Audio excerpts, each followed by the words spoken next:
Good afternoon. My name is Lene Palmisano, and I'm the Chair of Committee of the Whole. I'm going to call to order our regular committee meeting for Tuesday, August 15th. At this time, I'll ask the clerk to call the roll and verify the presence of a quorum. Councilmember Payne. Present. Wansley. Present. Rainville. Present. Vita. Present. Ellison is absent. Osman. Present. Goodman is absent. President Jenkins is absent. Chugtai. Present. Koski. Present. Johnson. Present. Vice Chair Chavez. Present. Chair Palmisano. Present. We have 10 members present. Thank you. Let the record reflect we have a quorum. We have 2 items on our published agenda today, as well as 2 potential agenda walk-on items, in addition to our reports of committees that have met this cycle. I'll make a motion to add the 2 items my colleagues were forwarded yesterday to the agenda. The first is a request from the police department to provide mounted patrol for the state fair, and the second is a gift acceptance for Councilmember Wansley to attend a conference. May I have a second? Thank you. We'll have discussion on these items later as items 3 and 4 in the agenda. All those in favor to add these to the agenda, please signify by saying aye. Aye. Any opposed? That carries. Colleagues, item 1 is the regular receive and file for contract awards and amendments for the federal grants report. Is there any discussion on this specific item? Not seeing any. Please consider that matter received and filed by the city clerk's office. Item 2 is Item 2 is authorizing the council appointment of Ms. Leah Omar to the Audit Committee for an unexpired 3-year term. Is there any discussion on that item? Not seeing any. I did mention this before. I'm pleased that Ms. Omar is eager to step in and serve. We had an audit appointee need to leave the audit committee because she was hired by our audit department. So we're pleased about that and also eager to keep the continuity of this body of going, and it's going smoothly. So seeing none, I will ask the clerk to I will move approval of item number 2. Sorry, the script's a little fuzzy for me here. Is there a second for this audit committee appointment? Second. Thank you. All those in favor, please signify by saying aye. Aye. Opposed, say nay. That carries, and item number 2 is approved. Item number 3. I understand the Minneapolis Police Department has this walk-on item for us, and I can invite up Inspector Peterson to give a brief overview of this matter, unless there's somebody else that was planning to present. Welcome. And also Sergeant Infante is here as well. Good afternoon, Madam Chair and members of the council. My name is Bill Peterson. I'm the inspector of the 1st Precinct. I'm here today on behalf of the chief, along with Sergeant Infante and then Director McPherson, to seek your consideration and approval for a joint powers agreement with the Minnesota State Fair for public safety assistance during the state fair. The dates of this JPA would encompass August 23rd through September 5th, with both the 23rd and 5th being set up and tear down, with the main dates that we would be assisting them of Thursday, August 24th, through Labor Day, which is Monday, September 4th. Essentially, it would be our entire mounted team that would be providing assistance over there during the course of those days. We currently have 24 members, to include Sergeant Infante, who's the full-time supervisor of the unit, and then Officer Juk, who is a full-time officer assigned under him. Their duties right now encompass taking care of our herd day to day, and they would be over there along with 22 other part-time members of our team. It would encompass having the entire herd over there during the duration of this assistance, and that would be 11 horses. Essentially, it would account for about 656 personnel hours, and the agreed-upon amount would not exceed $73,472, which in the JPA would be paid by the Agricultural Society of the Minnesota State Fair. Robin, did I miss anything kicking that off? All right. Any questions that you may have? Thank you. Councilmember Rainville has a comment or question. Thank you, Madam Chair. Just a quick question, Inspector Peterson. Will this prevent the Mounted Patrol from working in downtown during this period of time? So on downtown, typically on Friday and Saturday nights, Sergeant Infante and I would schedule the nights that the mounted unit would be downtown assisting with our late night bar close. We did not have consistent coverage, meaning not every single Friday and Saturday night they're down there.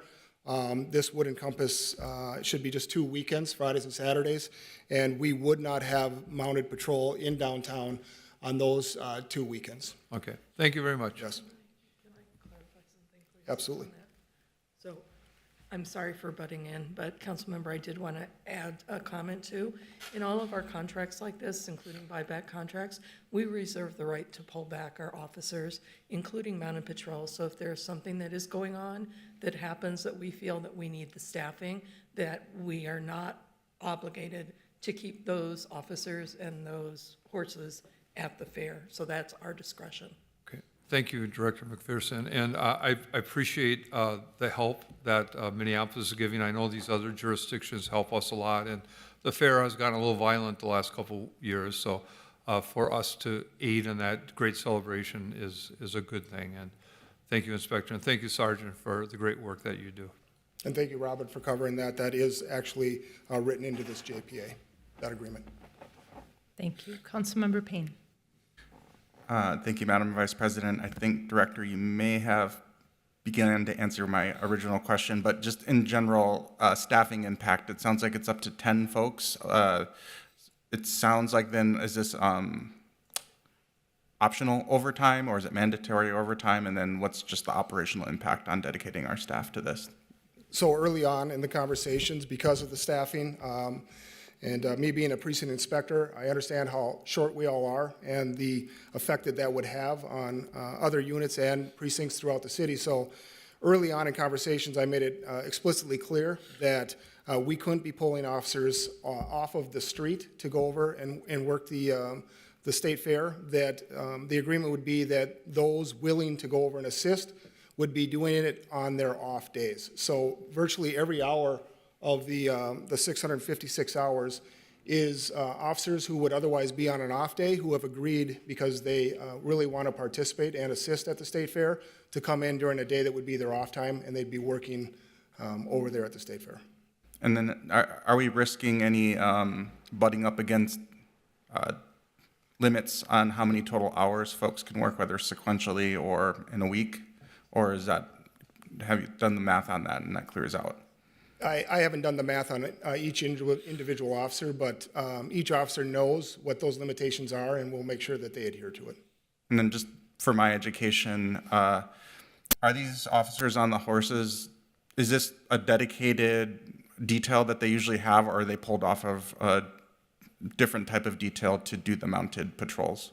So the majority of the personnel that are assigned to the mounted unit are on a part-time basis. Only Sergeant Infante and Officer Nathan Zook are assigned out there full-time. So anytime that they do come in for any number of events or details that we have for the mounted unit, they would be doing so in a part-time capacity. So they may be assigned to the first precinct. I have a couple that are on middle watch. They may be assigned to any of the other precincts or units throughout the MPD. And they come in from those assignments to assist for something like this. Thank you. Yes, sir.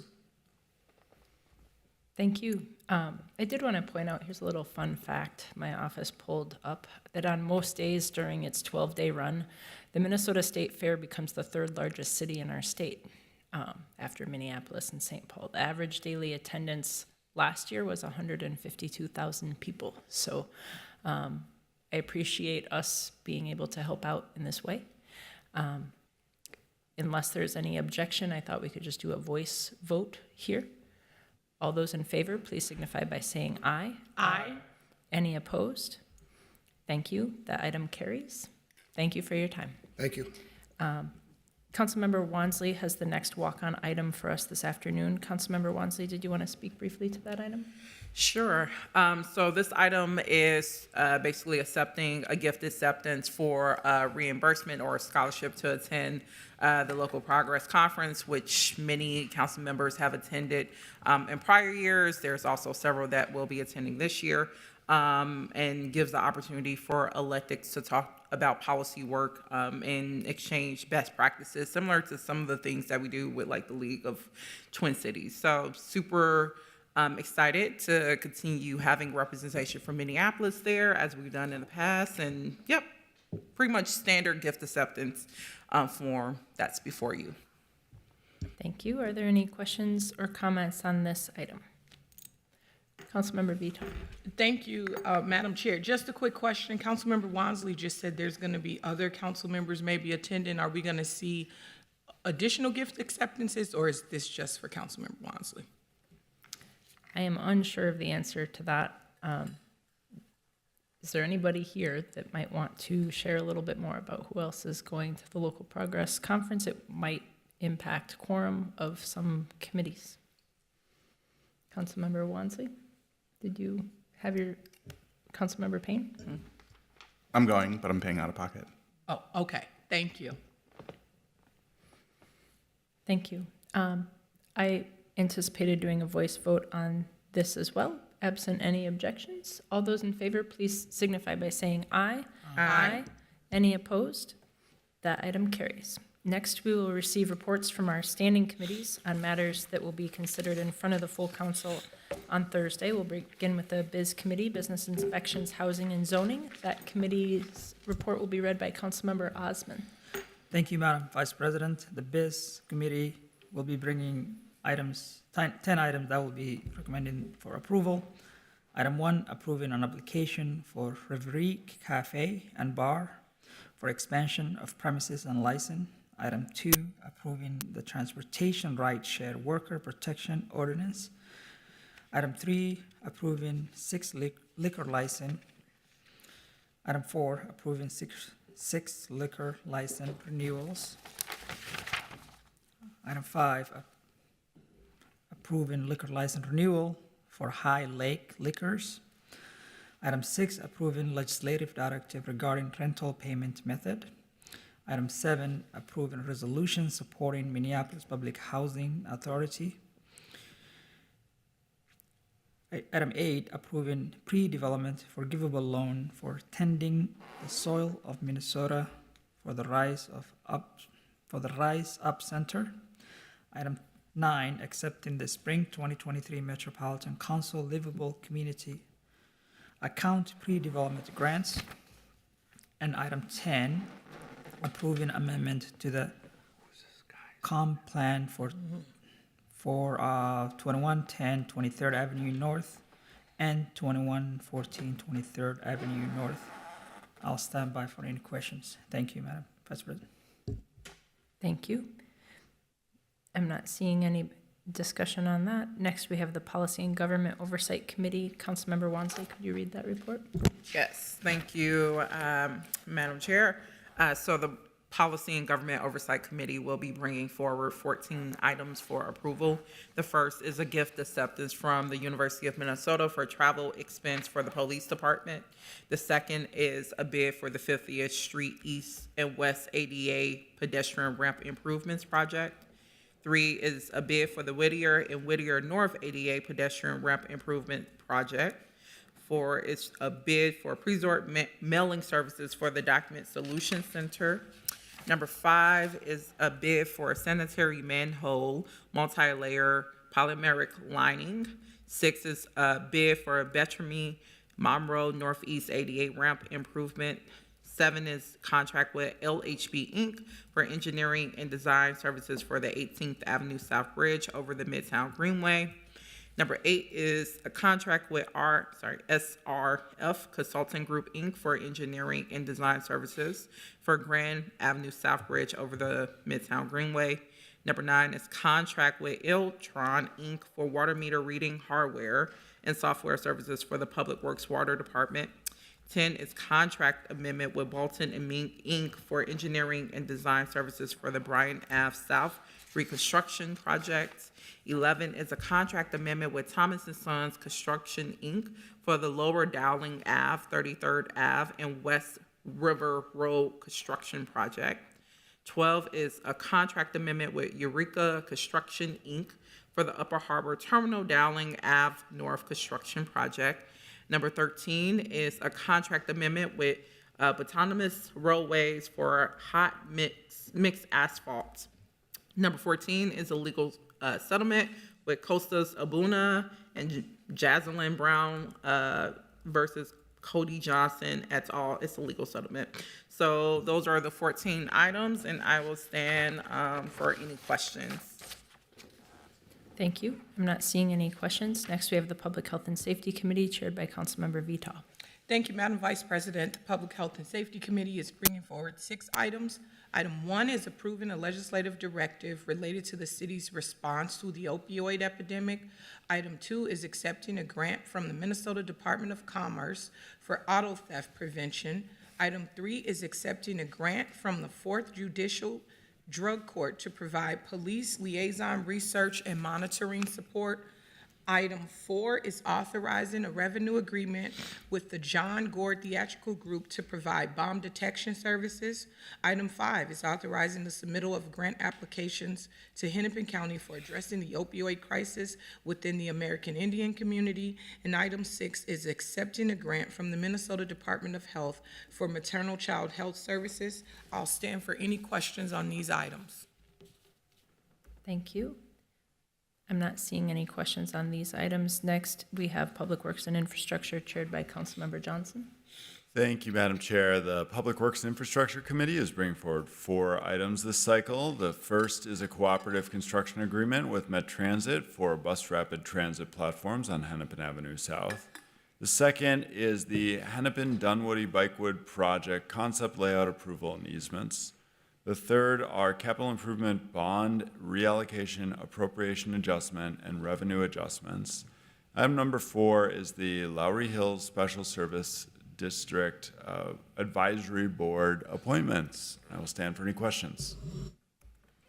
Thank you. And last, we have the Audit Committee where there's nothing coming forward to council on Thursday, but wanted just to keep sharing out what we have been up to in that committee. Member Koski, could you go ahead and read that report? Thank you, Madam Vice President. The Audit Committee received and filed 2 reports at their meeting yesterday. The first is the Management Status Report on the hiring and promotion process audit from the Human Resource Department, and then the second is a regular update from the City Auditor. I'll stand for any questions. Thank you. With that, colleagues, we've concluded all business before committee today. It's a short one, and hearing no objection, we will go ahead and stand adjourned. Thanks for your time.